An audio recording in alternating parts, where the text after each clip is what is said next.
It is often said that there is a fine line between two opposites. So we've heard there's a fine line between love and hate, and I'm sure we can think of a few more examples.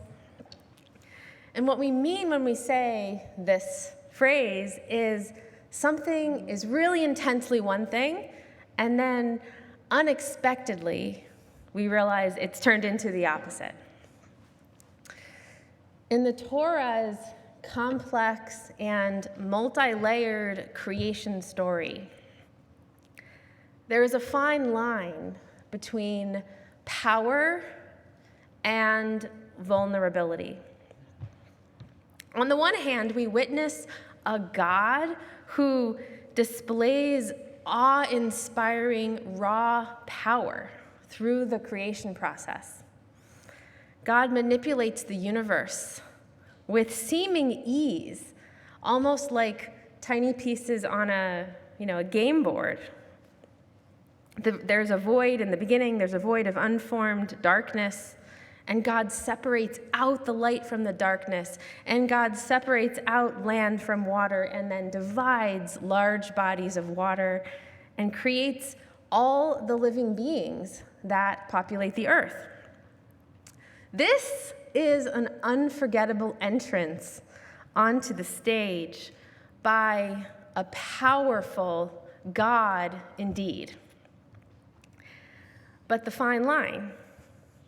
creation story also reveals God's vulnerability. After all, we might wonder about the decision to create the world in the first place. What was missing? How was God and the unformed void simply not enough?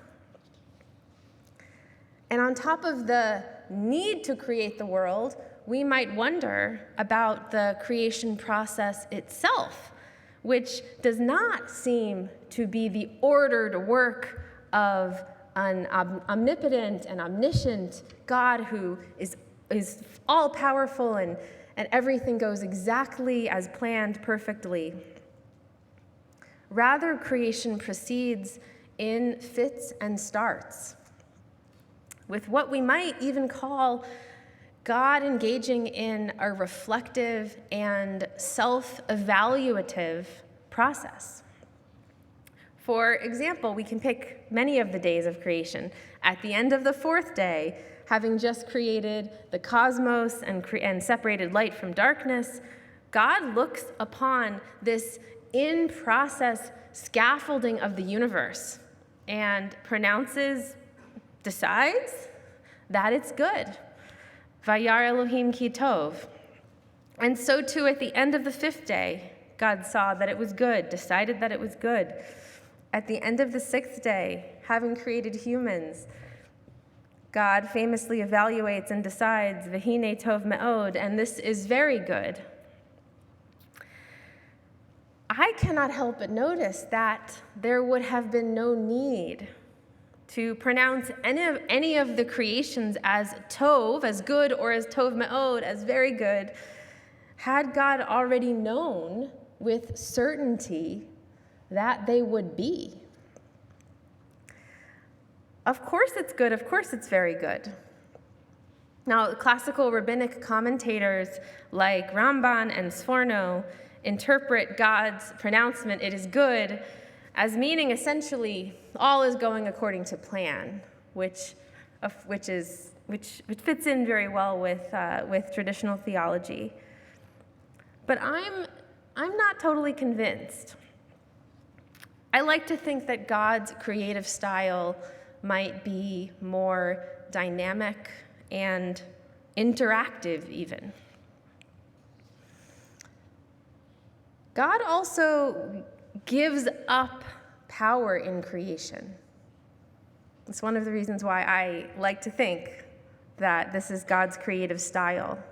God gives humans the authority to rule over other creations, of course. We have in the commandment, the famous commandment, pru or vu, be fertile and increase, fill the earth and master it, rule it. Rule the animals is what God is talking about there. God creates humans that rule over and dominate other creations, almost like mini gods on earth. And another way that God gives up power in creation is by creating beings that can themselves create. Again, a little bit acting like mini gods. Plants, animals, and humans have seeds that are the tools of self-generation, of self-creation. Still, seeds lack the ability to reproduce at will, and so need fertility. According to the Torah and our tradition, fertility is a gift that is granted or withheld by God in a sort of ancient understanding of fertility. The plant creations, for example, need both seeds and they need rain in order to grow. The Bible scholar Dr. Tikva Freimer-Kensky teaches regarding the emphasis on rain in ancient theology. In Near Eastern polytheism, the young male ruler gods, Baal and Marduk, were masters of storm. The earliest biblical texts also describe the Israelite God as a rain god, and God's mastery over the rain is one of the fundamental precepts of biblical religion. So in an agricultural society in this part of the world, the focus on rainfall makes sense. And in the Torah, Dr. Freimer-Kensky explains, this creates a sense of continued vulnerability. For the Bible believes that God is directly and continually involved in the giving of rain. So just as God becomes more vulnerable in the creation process, granting certain beings the power of mastery and domination and the potential for self-generation, for self-creation, so too do the creations themselves remain desperately vulnerable to God. So we have a mutual vulnerability. And I want to also mention that just a few days ago, we really stood in this vulnerability together in the holiday of Shmini Atzeret when we prayed for rain in the Geshem prayer with a lot of vulnerability, with almost a tone of desperation, that we called on the legacies of our ancestors to say to God, remember this ancestor, remember that ancestor, a long list.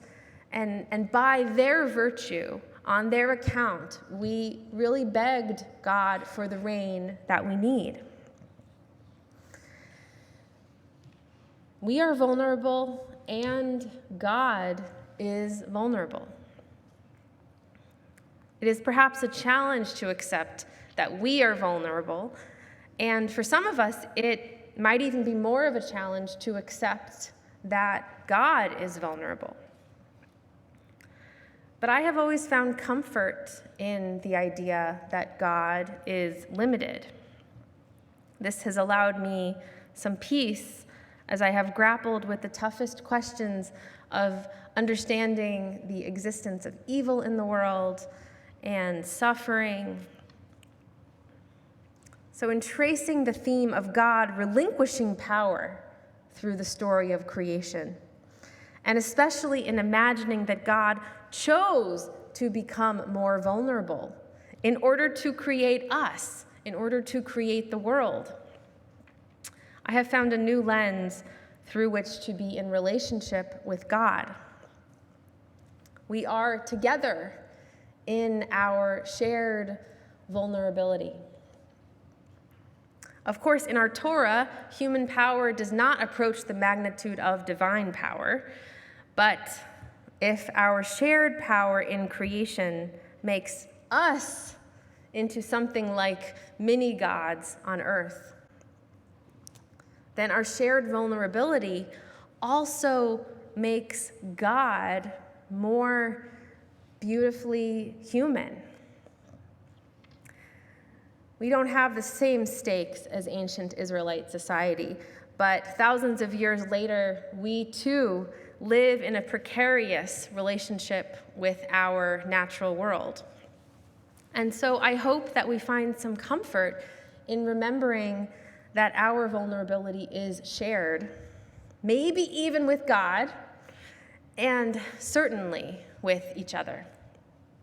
And just as vulnerability is shared, strength can be shared. So as we chanted just a few days ago when we finished the book of Deuteronomy, Chazak, chazak, v'nit chazek, may we be strong, and may we be strengthened by each other. Shabbat shalom.